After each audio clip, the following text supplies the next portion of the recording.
Welcome to Two Millennials and Mom, where we bring you engaging conversations and respectful disagreement across the social spectrum. Injected with the quirks of everyday life. Curl up as we navigate the complexities of this modern world with all the humor and warmth we can muster. And the occasional gentle ribbing. We're glad you're here. Happy listening.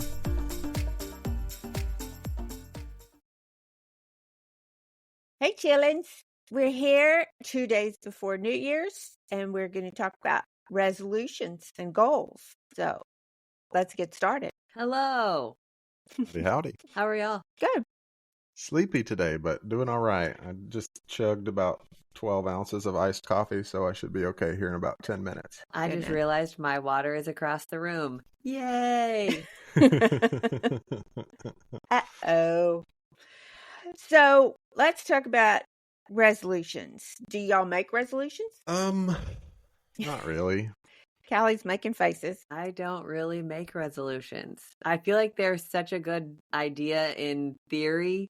In actuality, I kind of just skip them. I don't really make resolutions, but so this is common knowledge. Christmas is not my favorite time of the year. I know I'm a weirdo about that, but Christmas is not my favorite time.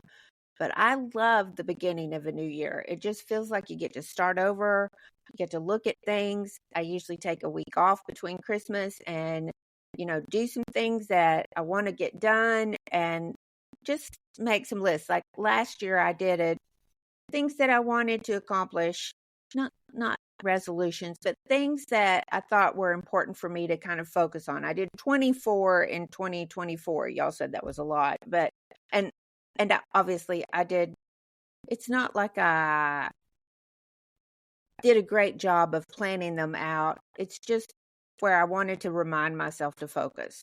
So it wasn't really resolutions. But Cal, I think you did a little bit of research on where that comes from.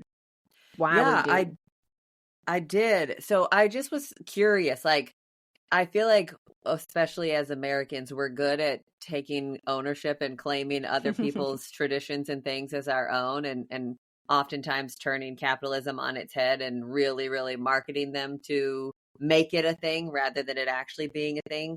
So I was curious as to where the history of New Year's resolutions came from. And it actually came from ancient Babylonians. Wow. Which I had no idea. No. So they're the first people who were said to have made New Year's resolutions over 4,000 years ago. They were also the first to hold recorded celebrations in honor of the new year. Though for them, the year didn't begin in January, but in what we would consider mid-March when crops were planted. They had a 12-day religious festival, and they crowned a new king or reaffirmed their loyalty to the reigning king. And they also made promises to the gods to pay their debts and return any objects that they had borrowed. Oh, that's interesting. And I thought that was really cool. I mean, I feel like I constantly have a spot in our house where I'm like, hey, set this here. Because as soon as you see that person, you need to make sure to give this back. And so I liked the idea of, okay, new year, fresh start, get rid of my shit pile, give you all of your things back. Let's get on with this next year. And so I thought that was really fun. And I had no idea that that's where it all stemmed from. No, I didn't either. That's cool. All right. So, like I said, several years ago, we were really into reading Young House Love. And they did a thing that I've kind of adopted where I look back every month. So let me back up a little bit. I am a bujo person, a bullet journal person, where I have, and I haven't started mine this year. I'm panicking about this a little bit, where I do some calendars to show things that are due over the course of the year, birthdays and anniversaries. And it's more than a to-do list for sure. And it's a bound book that I use. And so the thing with Young House Love that I took is they would look back over their month of posting and highlight, their favorite things or the things that were super successful or the things that weren't. And so I adopted that. So at the end of every month, I'll do a December highlight page where I look back through my journal and my bujo and say, okay, What are the cool things that I have, the things to be grateful for, the things that I want to remember? I sat down last night and looked at it, read through the 11 months that I had. And there's just times that you just have to kind of laugh and smile over something that you totally forgot, or a sweet reminder or something like that. So really that's more of what I do than set a resolution. So I guess my question for you is this. Do you use that more as like a recap and a reminder, or do you use that in moving forward? Hey, next month I want to do better. Next month I want this to be different. Like, how does that work? I should, if I was really a true bullet journal person, that's exactly what I would be doing, is looking at that to see, having set my values, and then looking at that to determine what do I need to do. And we're going to talk a little bit later on about how to set a goal like that and how to work towards that. I'm not very good at that part. I'm really good at trying to keep, trying to be grateful for what has happened, trying to remember, because my brain, my memory is crap these days. And so I have to have it written down.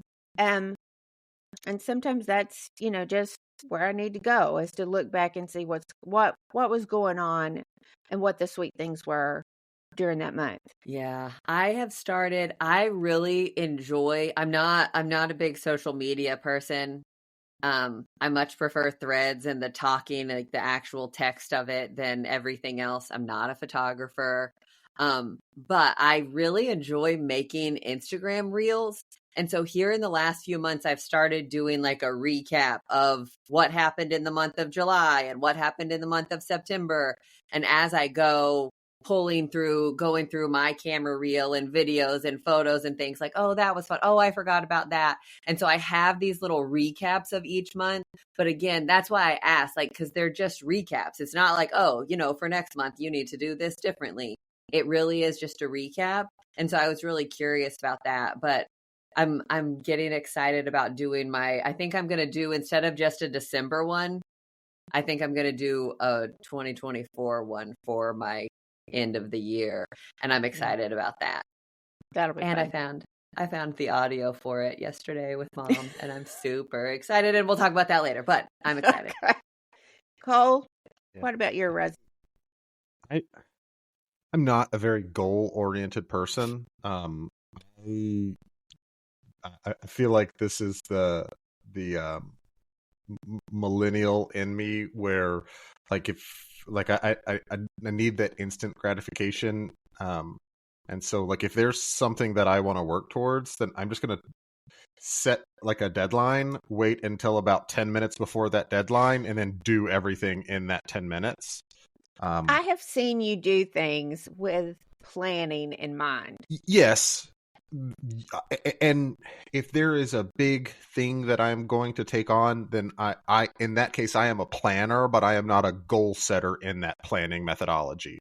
It's not like I have to do A to accomplish B. It is like, I will accomplish A, I will accomplish B, I will accomplish C eventually. Yeah. And so like, I couldn't tell you the last time I set a New Year's resolution. I don't normally, just because, and maybe this is just part of the stigma behind New Year's resolutions, is that they're only going to last for a couple of weeks and then you're just going to go right back anyways. Last year, I don't know that I would really call it a resolution, but I just kind of decided, and probably like late February, early March, I'm going to try and change my diet, because I'd been noticing that I was just eating a bunch of crap, just things that are not good for you, junk food. And so I determined at that point that I'm going to really, really clean up my diet. And I started doing carnivore at the time, and I've been pretty consistent with it over almost the last year. Yeah. There are like holiday weeks that I don't do as I'm not quite as clean, but those are the holidays, so I'm not really going to fret over it that bad. But that has probably been the biggest thing I can remember in recent history, that I've really made a decision that I guess you could call a resolution, to say I'm going to do this better. And I think overall it's been really positive. But in general, I don't set New Year's resolutions because my brain just doesn't really function that way. It's when I decide I need something, I'm going to go do that thing right then. It's not something that I want to work towards over a long period of time, generally. I think resolutions in general are hard to keep because of the way that we do or don't set them, however you want to look at that. I mean, if I decide, hey, I want to weigh 100 pounds, you got to have more than that. You've got to decide how you're going to get there and how quickly. And I think one of the things that a lot of people forget, even if they are doing some type of resolution or goal, is that you have to have points in there that you celebrate. So when you lose 10% towards your goal, then celebrate. Or when you have saved enough money, if that's the goal that you have, when you get to that certain point, don't go spend it all, but, celebrate in some way just to encourage yourself on what you're doing. And so I think that I don't know. I don't know anyone who's super successful with resolutions. And I think it's because of how we do set them. So I don't know if that means they're inherently flawed. But I think there are better ways. Let's do that. I think it's us that are inherently flawed and not the resolutions themselves, to be perfectly honest. True. I was just going to say the exact same thing. I think that resolutions are possible. I think that we do a really horrible job of A, making them realistic, and B, holding ourselves accountable to them. And so I think that it is us that is flawed. I agree, Cole. One of the things with the bullet journal is to really determine, and it takes some work and effort, but to determine what your values are and to connect all of those quote unquote resolutions to what your values are. Because if you don't really feel like it's important deep inside, then you definitely will not stick to it day over day, week over week, month over month. So I think we have to figure out what our intention really is. It's got to be more than just to be healthy. You have to define what that being healthy looks like and is going to be. So, Callie, you talked to us about SMART goals, which I think was really wise. So, will you kind of walk us through that process of what a SMART goal is? Yeah, absolutely. And I think that it's worth noting that these are not specific to New Year's resolutions. This is any kind of goal. And so keeping your objectives practical, staying focused, and those two pieces specifically keep you on a better track record for success. Your likelihood of success is much higher. So SMART is an acronym: specific, measurable, achievable, relevant, and time bound. So specific for S, your goal should be clear and precise. Instead of saying, I'm going to get healthy, say, I'm going to exercise for 30 minutes a day, 5 times a week. Then you can keep yourself accountable, saying, hey, I'm going to get healthier. How do you answer to that?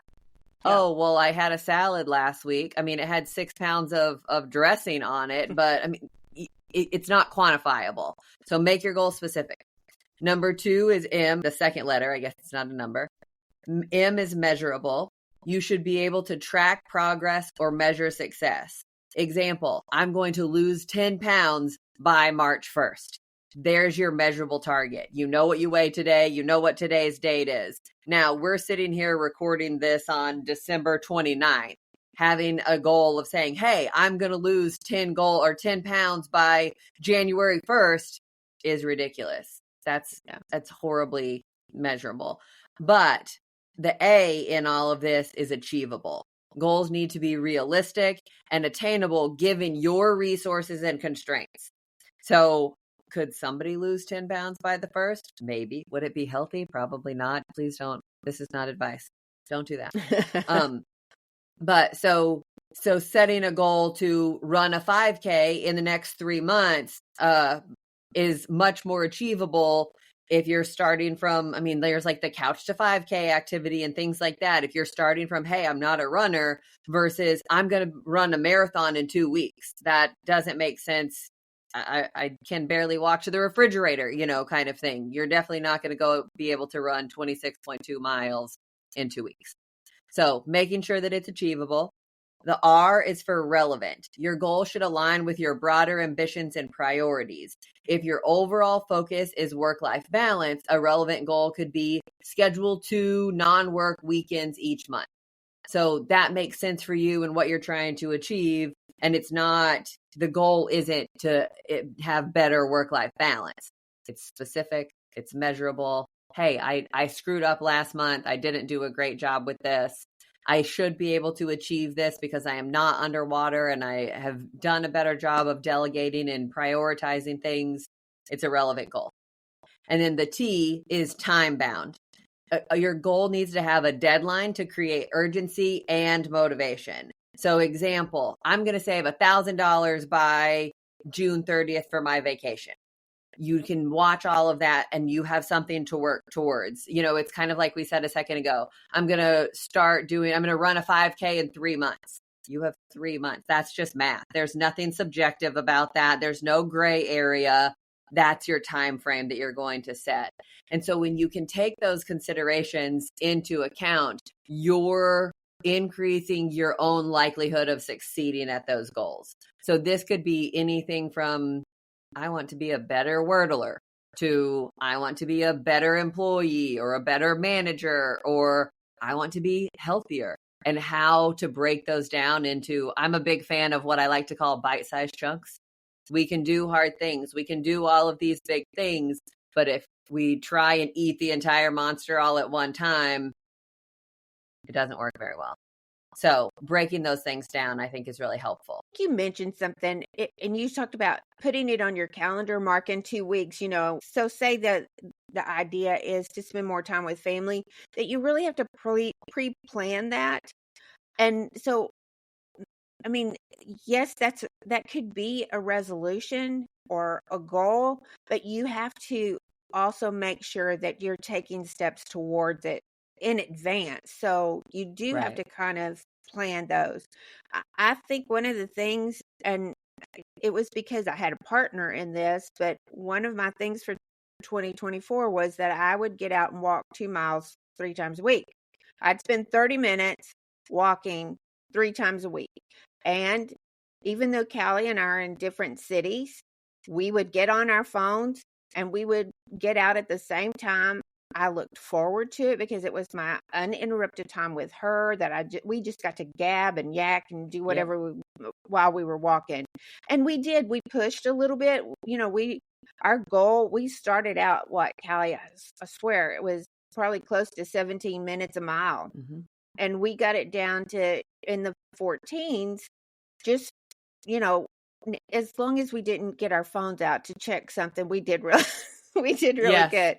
But that was a fun thing to do. It was a healthy thing to do. It was planned. We knew it was going to be 3 days a week and what time that was going to be. And we just made it work for us. And we were really not just consistent, but I mean, we enjoyed it.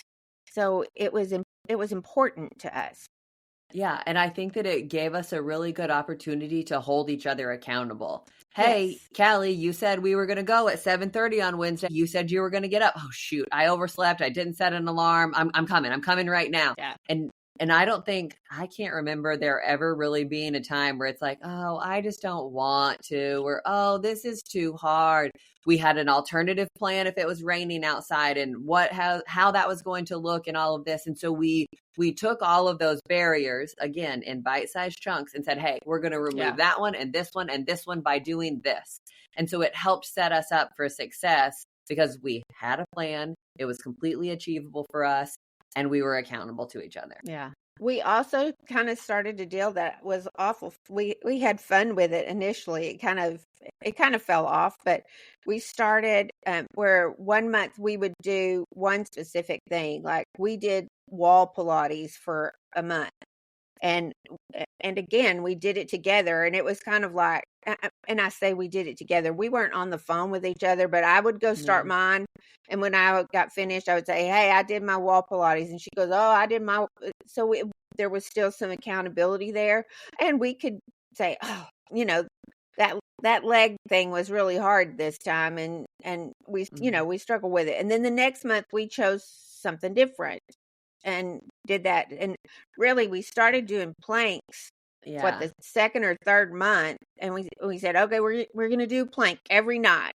And so for 30 days, that was the goal. We were trying to do a 1-minute plank. Mom had read an article that basically said something along the lines of, if you can do a 60-second plank uninterrupted, how much better off your health was and your outlook for your health was, how beneficial it was to you. And we're like, oh, I can devote a minute to my health, to my own self-care. Yeah. And Mom is way better than me. I'm just going to go ahead and tell you that now. Way better than me. So she's doing like 4 minutes at a time now. I haven't done 4 minutes at all. I think you did 3.5 a couple of times. Okay. Uh-huh. But Callie's also had other friends because, and I'm sure this was funny. If she was over at somebody's house and I sent her a message and said, I just did my plank, she literally would get up and go do her plank. And so then the next wherever thing was, whoever she was with would do planks with her. And so she had friends doing planks with her. We kind of felt like we had our own little mob. Plank posse. Plank posse. There you go.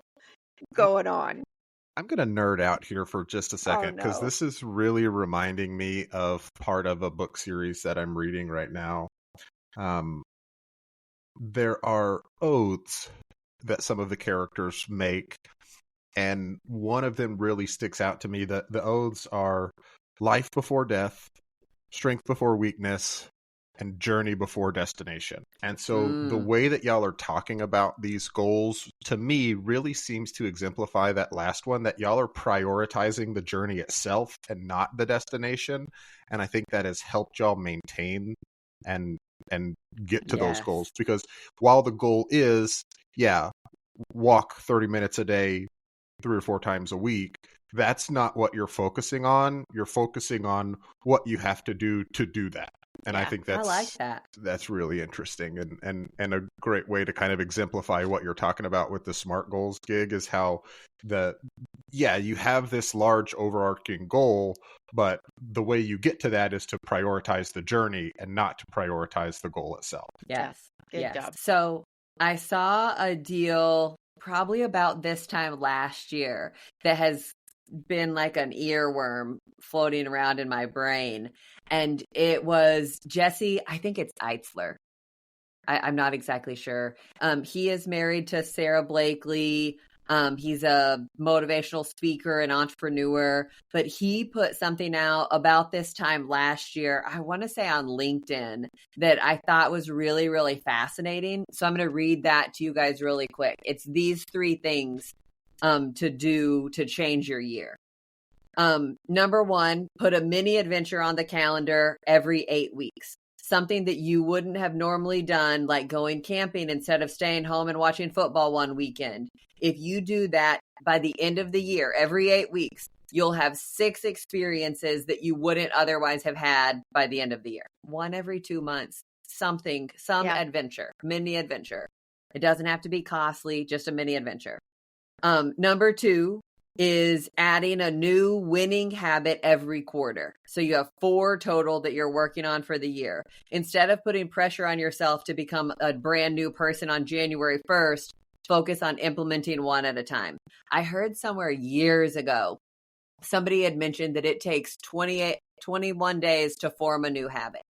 And if you can do that one thing for 21 days, you're set. And I mean, there are days, not very often, but there were certainly days at the beginning of Mom and I doing our planks. Like she said, it started off as a 1-month thing. We're going to do it for 30 days. That was 6 months ago. And we still do them every night. And I just think that we set a habit and made goals for ourselves that were so achievable and so obtainable. I have I had to back off of mine because I started getting frustrated. Mom's like, oh, I'm going for 2.5 minutes. Oh, I'm going for 17 minutes. And I'm like, screw this. I want to do 90 seconds. So that's my goal. I set it on my watch every night. I get to work and I do my 90 seconds and then I cut it off. And some nights are really easy and it's like, oh, I could keep doing this, but I don't because I have to stay focused on my 90 seconds. That's what I want out of it every night. And so one winning habit every quarter for a year. And then the last one, it says, put something big on your calendar, something that pushes your limits in the year. It could be a physical challenge, a race, or climbing a mountain, writing a book, getting a new license for something, to quit smoking. When choosing it, ask yourself, how do I want to define my year? The key is to commit to these 3 things, write them down, tell your friends, accountability, and put them on your calendar. And then you've got it all spelled out for you. So he says it in a video or in some place where he's like, every single year you should be able to look back and say, hey, 2024 was the year that I did this. And it's not an everyday thing. You don't have to do it every single time all day long, but one big thing that defines your 2024. So for me, my 2024 defining thing is starting a podcast with you guys. And I'm so pumped about it. So I think that those were just really good, helpful things, like go do a mini adventure every 2 months, do a new healthy habit once a quarter, because then you've picked it up and it continues. I started here ages ago. Mom, you were talking about Young House Love. John Petersick would do Aquatober, and everybody laughed at him, telling him he was such a dork for calling it that. You've got people who do dry January and things, sober October, but he does Aquatober, where he doesn't drink anything but water. And so I started doing that with him 15 years ago, almost a long time.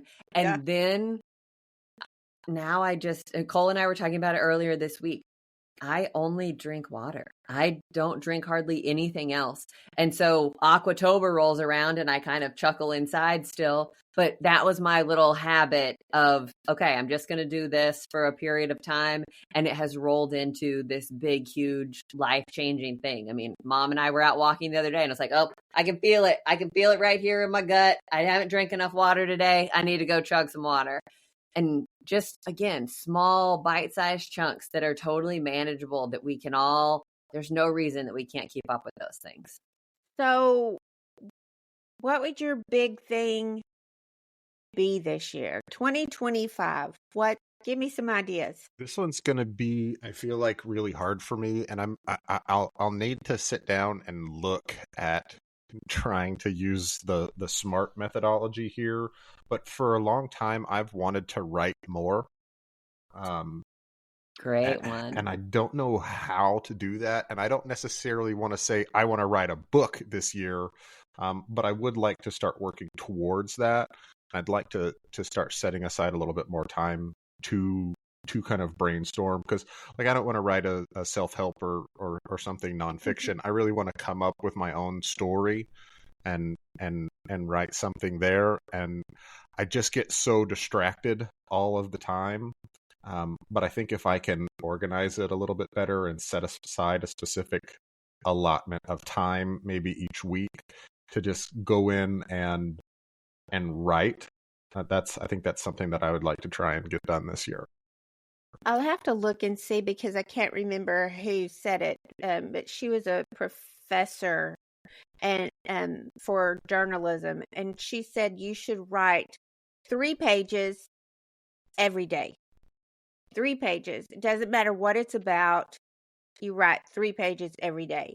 And I know I started that once, and then I, something happens or I get frustrated with it and I drop it. So maybe, I don't know, Boo, maybe you and I need to work on that one together, because writing's important to me. And if I were going to have a goal, it would have to have something to do with writing. So maybe we need to work on that one together. Okay. Yeah. Gig? I don't know. And I feel like, so we've been talking about this doing this episode about resolutions and goals for a few weeks now. And so I keep thinking like, oh, I need to put some more time into it. And oh, I need to put some more thought into it, because I do, like Cole, like I want it to be reasonable. But the one thing that's kind of poking in the back of my brain is I would like for us to have 500 subscribers to this podcast by the end of the year. Okay. Which averages is about 40 new subscribers a month. But I think that there are some, what do you call that? All I can come up with is like a windfall. That's not what I mean. I don't know what it is, but efficiencies, like there will be certain moments where this happens and we get 100, kind of thing in one fell swoop rather than 40 a month. It's slow and steady. Snowball effect, if you will. I don't know. Yeah. But so that's kind of been poking around in my brain saying, that would be great. That would be great. You can measure it. You can achieve this. We can do this. And so that's, again, I haven't sat down and put all of the thought into it, but that's what is rolling around inside my head. So mine last year was I was going to learn Spanish. And so I got on one of the programs, and I'm 370 something days into it. So I've been doing it for a little over a year. And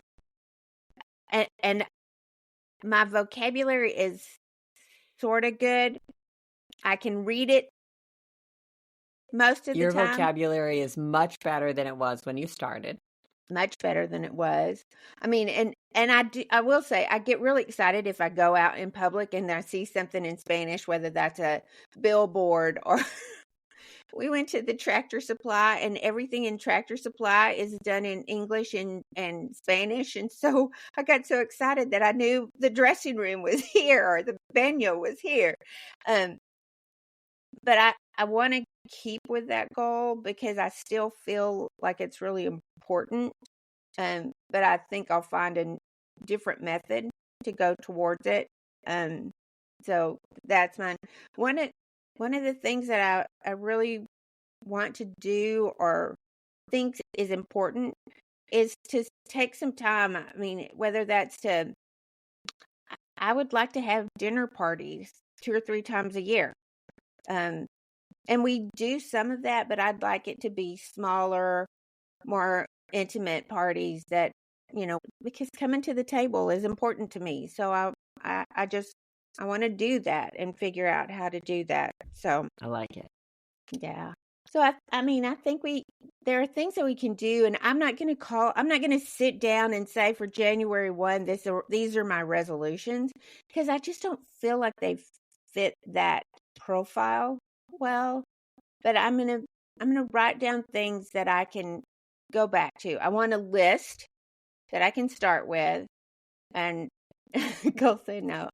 I read this thing the other day, and it was the things that I don't want. And I thought that was really interesting to identify the things that I don't want. And so I may have that list, but I'm also going to have this list because I forget. And I forget that focus is there. So I want to have something that I can look back on every once in a while and go, oh yeah, remember you were going to do that. Again, I think that these things all require accountability. When we first really started drinking water, we did that together. And so we would send each other text messages. Hey, I just finished 8 ounces. Hey, I just finished 24 ounces. And it was almost a contest of us teasing each other. And I'm ahead and, oh, shoot, I'm slacking. Let me go chug some real quick. And that, kind of like Cole said earlier, it made it fun for us. And so it took the goal itself and made it so much less daunting. I don't even want to say like gamifying it, which I think is productive in many ways, but it's more than that. It was having somebody else know that you were working on this and they could encourage you and hold your feet to the fire when you didn't do a good job, because you're doing it with people that you love and that you trust to say, hey, Callie, you said you were going to do this and you're failing miserably. Let's figure out a plan. I think part of ours was, if you sent me a text that said you just did your plank, then I'd go, oh, I got to go do that. And I would get up right then and go do my plank. So it was it was a sweet reminder. It wasn't somebody beating on me saying, "You've got to go do your plank." Right.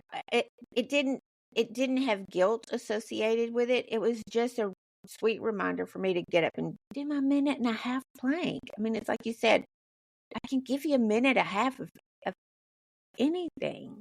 So Yeah. I especially for my own benefit. will also say for this year, I want to de-junk. I want to eliminate stuff.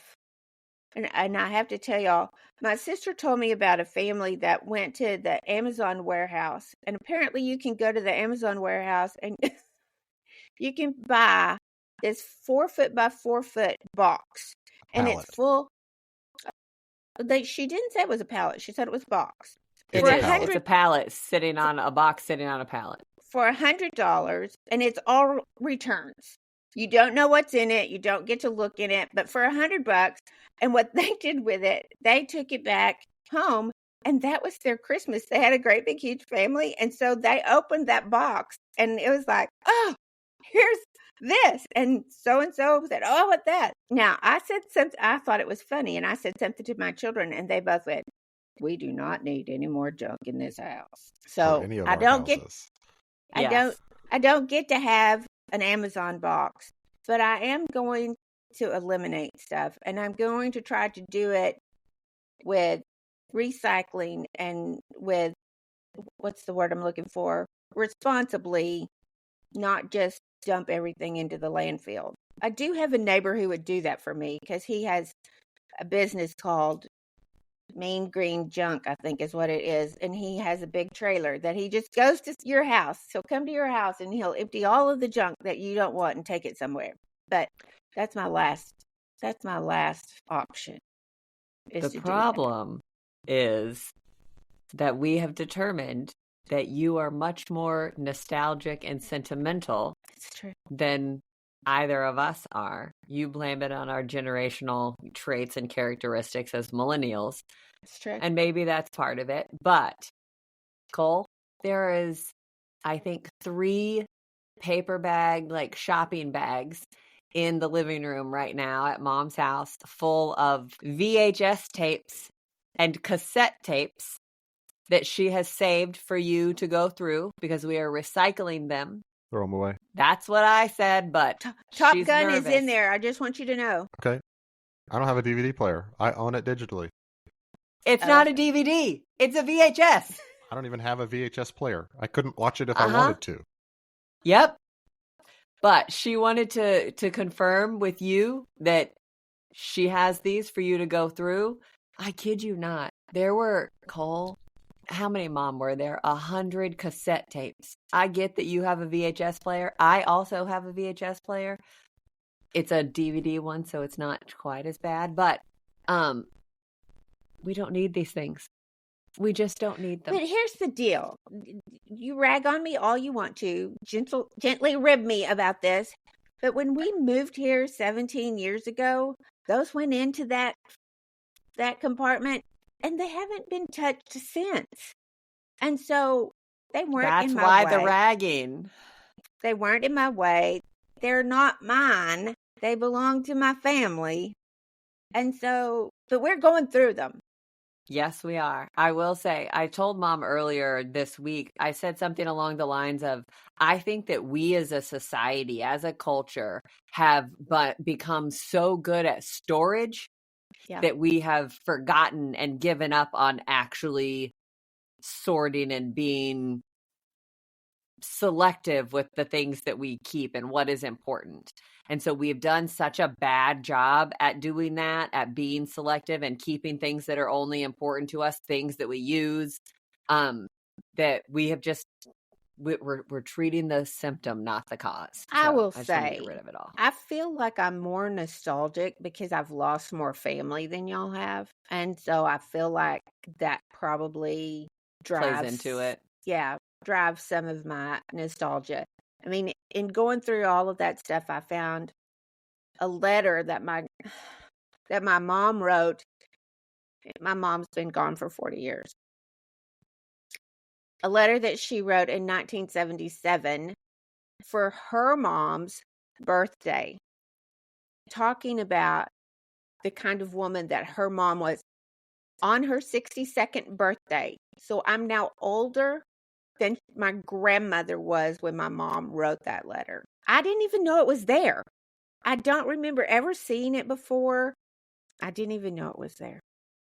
So I want to go through and get the things that are important and get rid of the things like the VHSs are not. I just feel like if we could do a better job at utilizing those things, and that's super cool. That you have a letter that your mom wrote at all is super neat and very, very unique and interesting. But to take and put it into a box, inside of another box, inside of a cabinet that never gets touched or opened, it doesn't remind you of it. It doesn't bring up the memories. It doesn't feel nostalgic, except once every 2 decades.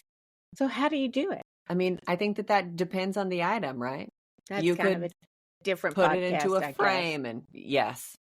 But I mean, there are lots of ways that you could utilize it without just storing it.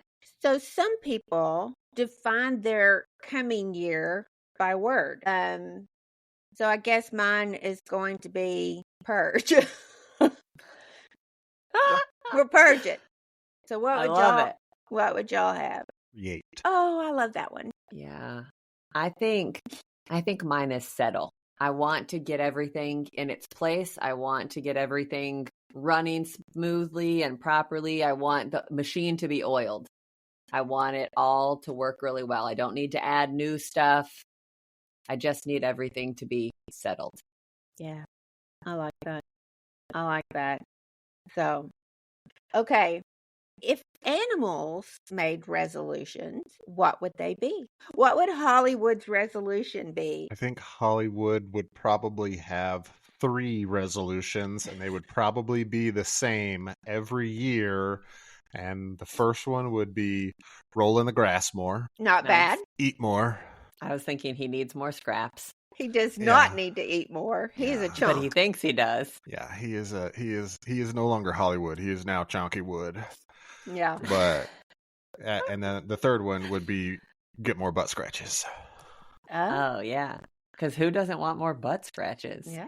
I'm thinking I could probably go with all of that except the eat more. I could go with the eat more.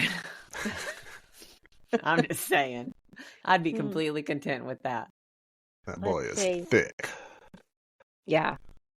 I think Jackson's probably would have been find more friends because he was always looking for friends.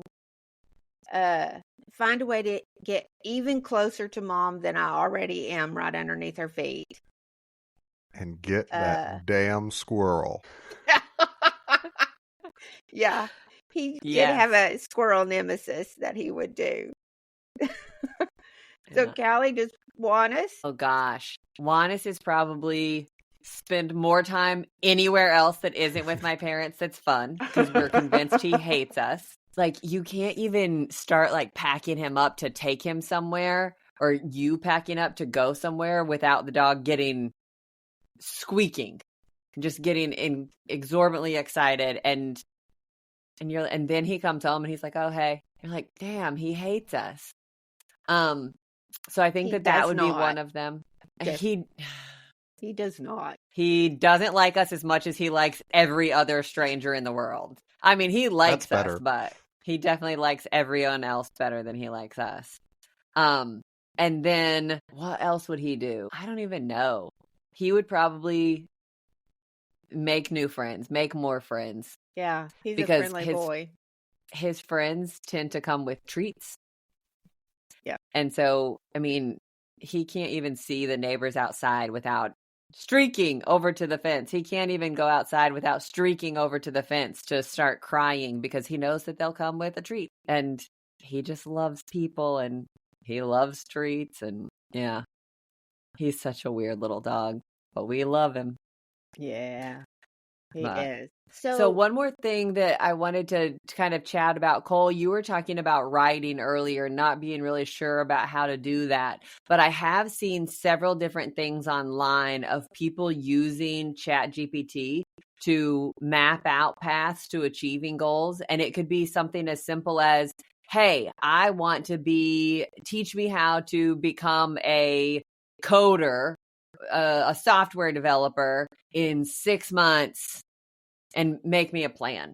And so you're putting in on these little bits of information, and then it's pulling it all through and saying, okay, these are the steps that you need to accomplish. These are the concrete steps that you can take to become a software developer in 6 months, and what that looks like and means. And so I think that it would be, I mean, I've seen people who they have said, hey, I'm going to take and put all of my life goals in. I want to be a mom, and I want to do this, and I want to accomplish this, and I want to have this kind of business, and I want to have this kind of income. And so they're putting all of that into ChatGPT, and then it's spitting them out. Here's what your schedule is for every day to be able to accomplish those things. That I think would be a fascinating episode in and of itself, us putting in some of those goals, bigger, grander goals, and how to accomplish them. But I wonder if that would be advantageous for you to check out. Hey, I want to be a writer. Give me prompts for 6 months, whatever that looks like and means, so that you have something to go off of. Mom was talking earlier about writing 3 pages a day. And if I remember correctly, Mom, because that was a while ago that I think you told me about it, but it was sometimes I'm sitting there writing the same sentence. I have nothing to write. I have nothing to write. I have nothing to write. And that's what they filled up their 3 pages with. But they grow out of that because you're putting yourself in that habit and creating those habits of sitting down. And so then they're sitting there the next day and they're like, oh, I should save this for my 3 pages tonight, and preparing those ideas because it changes your brain. Yeah. So I was just thinking about ChatGPT and how it could be productive and helpful and mapping things out so that we can accomplish them. I mean, I even think it would be interesting, because people generally say, I want to get out of debt. That's, that's generally, and if you could use ChatGPT to say, I have $10,000 of debt, I want to be out in 6 months or a year, how it would run through that and help you define that and outline that. That would be interesting. I want to try that. Not with the debt, but but again, I think that it comes down to when you have such definitive instructions and a path that's mapped out and planned for you, it just comes down to you. Are you willing to do this? Are you ready to get to work? Are you willing to put in the work to make this happen for yourself? This all rides on your shoulders. Well, and I have to say, when you were talking about GPT saying, this is what you need to do X, Y, and Z, my heart kind of thought, oh, I don't want to be that mandated. But maybe that's why I'm not a published writer yet, is because I haven't followed that criteria. I worked for a woman who 100%, 200% believed in goals.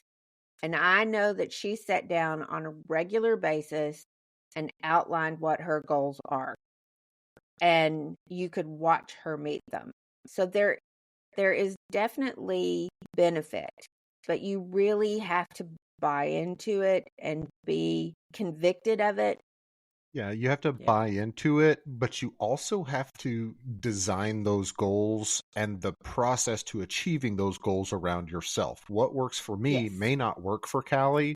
And so even if we have the same goal, our structure may need to be different in order for us to both achieve it.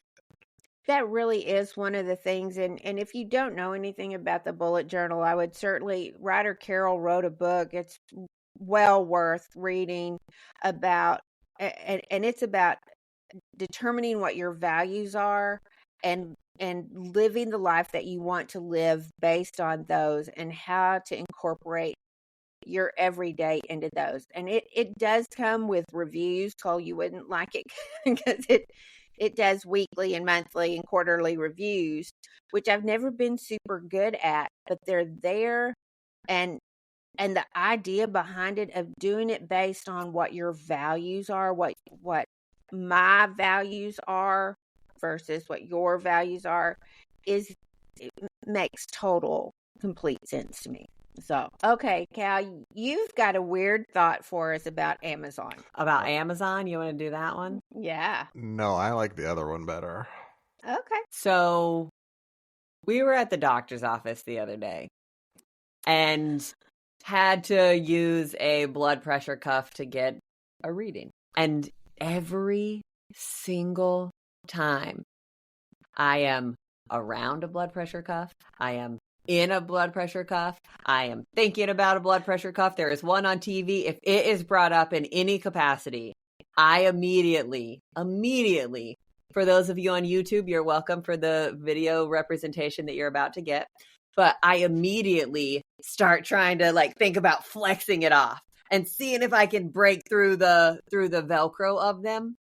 And I have thought about this for years. So we were at the doctor's office the other day and the guy put it on and I was like, so just because I'm curious, you do this all the time. Does anybody ever flex it off?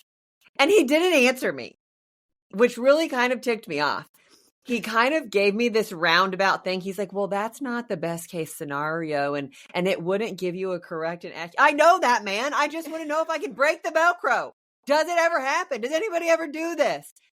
And he never would actually give me an answer. And I was much more calm there than I am right now because I am just so curious. I know that the reading is going to be screwed up. I know that I'm going to have to do it again.